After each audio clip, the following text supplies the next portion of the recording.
Immaculée, Bertrand, Patrick, Pierre-Marie, Serge, Olivier, Richard, Laurence, Nicolas. Quelques témoins parmi tant d'autres, engagés dans la société comme beaucoup d'autres, fondent cet engagement dans la parole. Le royaume des cieux est comparable, en effet, à un maître de maison qui sortit de grand matin afin d'embaucher des ouvriers pour sa vigne. Il convint avec les ouvriers d'une pièce d'argent pour la journée et les envoya à sa vigne. Vers la 11e heure, il sortit encore, en trouva d'autres qui se tenaient là et leur dit « Pourquoi êtes-vous restés là tout le jour sans travail ?»« C'est que, lui disent-ils, personne ne nous a embauchés. » Il leur dit « Allez, vous aussi, à ma vigne. » Pour moi, l'idée forte de cet évangile, elle est là, c'est une question, c'est nous, et notamment dans l'Église, comment on va chercher ces personnes-là, ces personnes que personne n'embauche et que personne n'appelle. C'est l'histoire de Jésus qui est dans une maison et qui fait rencontre un paralysé sur un brancard. La parole de Jésus qui m'interpelle, c'est « tes péchés sont pardonnés ».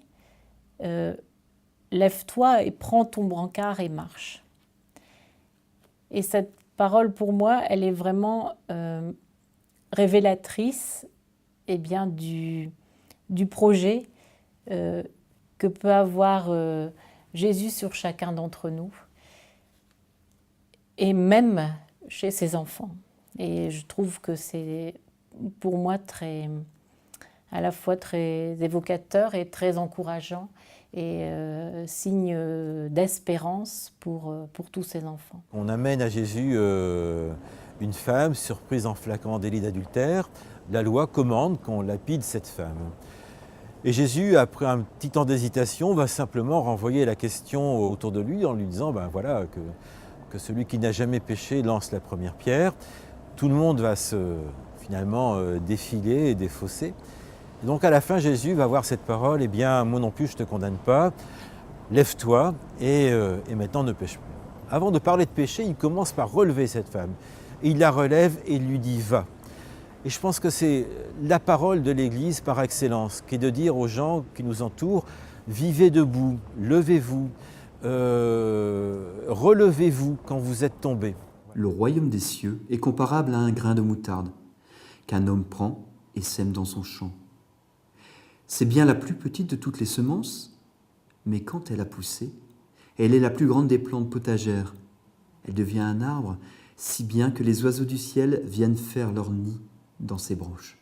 Le texte de la graine de moutarde est quand même assez emblématique, je dirais, de l'enseignement.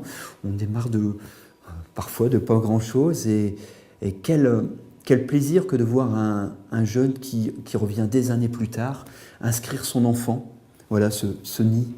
Si un homme a 100 brebis et que l'une d'entre elles vient à s'égarer, ne va-t-il pas laisser les 99 autres dans la montagne pour aller à la recherche de celle qui s'est égarée? Et s'il parvient à la retrouver, en vérité, je vous le déclare, il a plus de joie que les 99 autres qui ne se sont pas égarés. Ainsi, votre Père qui est aux cieux faut qu'aucun de ces petits ne se perde. C'est un peu le fondement du syndicalisme. Il faut toujours s'inquiéter de l'éleveur qui est en difficulté et essayer toujours de trouver des solutions collectives pour retrouver des moyens d'évoluer et de rebondir. Tu aimeras ton prochain comme toi-même. C'est vraiment ce qui m'anime tous les jours et depuis déjà un bon bout de temps.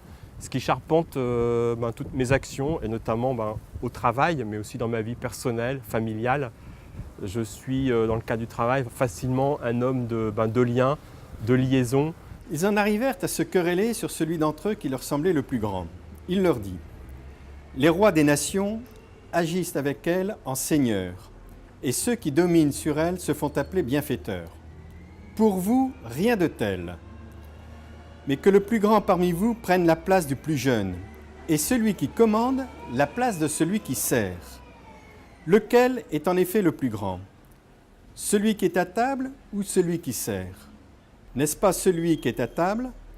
Or moi, je suis au milieu de vous, à la place de celui qui sert. » Le Samaritain qui s'approche, qui banda ses plaies, qui verse de l'huile et du parfum, qui le charge sur sa propre monture, qui le conduit à une auberge pour prendre soin de lui. Donc tout ce cheminement, je veux dire, il l'accompagne. Hein.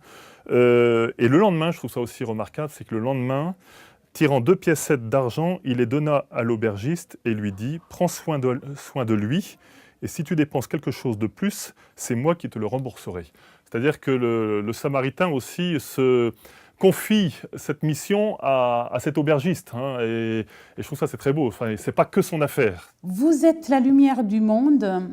Une ville située sur une hauteur ne peut pas être cachée.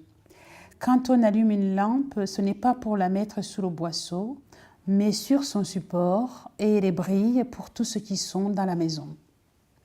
De même que votre lumière brille aux yeux des hommes, pour qu'en voyant vos bonnes actions, ils rendent gloire à votre Père qui est aux cieux. Nous sommes des passeurs, de beaucoup de choses, de joie, de rayons de soleil, d'espérance aussi. L'espérance qui n'est pas l'illusion ou des faux espoirs, mais des multitudes de possibles à construire ensemble.